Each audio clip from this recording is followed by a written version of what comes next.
Daddy, are you awake?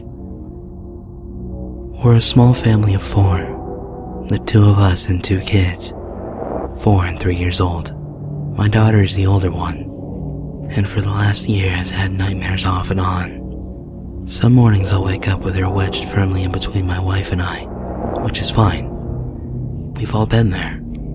I have no problem with it. What I do have a problem with is when she walks in 20 minutes after we turn the lights off and the house is dark, just to stand next to the bed on my side and stare at me. I get the sensation that I'm not alone, and I wake up with a dark little silhouette right next to my face. Although at times it sends me into a slight panic, or at least leaves me with slight chills, I'll break the silence. Yes, sweetie? She'll usually ask me if I'm awake and tell me she had bad dreams. I'll let her into bed with us at that point, and that's the end of it. Well, last night, the same thing happened. I got the uneasy feeling I wasn't alone. My eyelids opened and there she was again, a dark little silhouette mere inches from my face. What is it, sweetie? I asked. No response. Just silence. Then it clicked that both of my kids were staying with my in-laws for the night. I no longer wonder why my daughter wants to sleep in our bed. I was able to reach up and flip on the light, but of course there was no one there. However, I looked down the hallway into my daughter's room, and the silhouette is standing there in the doorway, and hasn't moved for the last hour. I think it's waiting for my daughter to come home.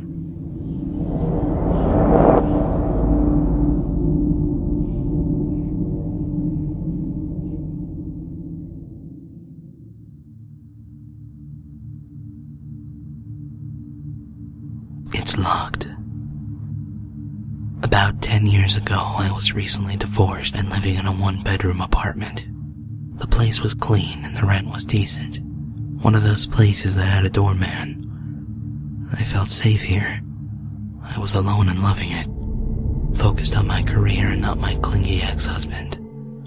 Things were finally looking up for me. At the time, I was working pretty late at the office and would often stumble into my apartment, sleep-deprived in the early hours of the morning, and wake up at 6:30 or 7 to start the day. I started noticing that in the morning, my door would be unlocked sometimes. I usually dismissed this as my sleep-deprived brain thinking that the bed looked more appealing than locking the door. Another thing I noticed since moving in was I seemed to misplace things, more than I used to. Little things like a hairbrush or nail polish, that sort of thing. It wasn't really that big of a deal, just enough to be a slight annoyance in my day. The longer I lived there, the more frequently I seemed to forget to lock the door. At first it was every once in a while. Then it seemed like an almost daily occurrence.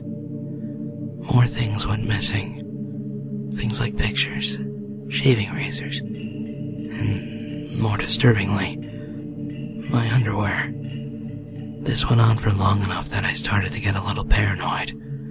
I started to take time at night to make sure the door was locked. I got into a habit of every night after I locked the door to turn the handle 3 times and say to myself, "It's locked. It's locked. It's locked." Time after time I would wake up and the door would be unlocked. One time I even tried staying up all night to watch the door, but I ended up falling asleep in my chair. I decided that my mind was not reliable enough to stay up all night, so I invested in a video camera. I went all out and bought the fanciest camera that I could get my hands on. So one night I set my camera up facing the door. I hid the camera under a pile of towels on the floor. I locked the door and went to bed. When I woke up, my apartment looked normal. Nothing missing that I could see. I decided to check the tape. I fast-forwarded through hours of footage, not seeing anything. I was just about to give up when I noticed the handle of my door jitter. Then it slowly crept open. A figure slid through the half-open door and walked towards the camera. It paused, looked around as if it were listening for something, then walked forward in direct view of the camera. I paused the camera. The hairs on my arms and the back of my neck started to rise. I stared directly into the face of the maintenance man of the building. I could see those big, thick glasses and curly hair. I had no doubt who it was. I played the tape a little more. He looked comfortable as he walked around the apartment. Then he turned and walked towards my bedroom and out of view of the camera. I didn't know what to do. Sobbing, I called the police. I tried to explain over the phone but couldn't. Soon enough, 2 officers arrived at my doorstep. I told them everything and showed them the tape.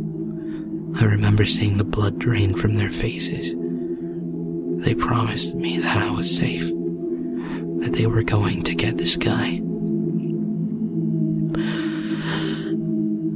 I needed to lay down, but didn't want to be alone.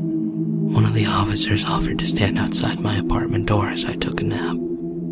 As I was laying in bed unable to sleep, but too drained to move, something kept nagging at me. I laid there for a few minutes, tossing and turning, unable to get comfortable or rest. My mind was racing. Then a realization slowly washed over me and chilled me to the bone.